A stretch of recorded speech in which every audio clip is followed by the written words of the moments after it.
Road base ஒரு 400 அடி வருமானே என்ன? 400 அடி வரும். 3 ஏக்கர் 60 சென்ட், 1 ஏக்கர் பீமா.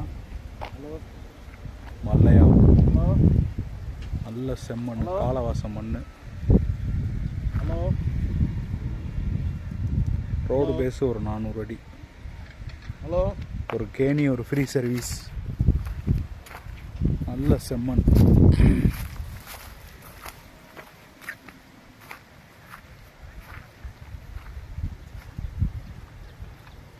மட்டமான காடு. அங்கிட்டு 1 ஏக்கர், இங்கிட்டு 2 ஏக்கர் 60 சென்ட், 1 ஏக்கர் பீமா. 1 ஏக்கர் மண் அள்ளியிருக்காங்க. 3 ஏக்கர் 60 சென்ட் அல்லல.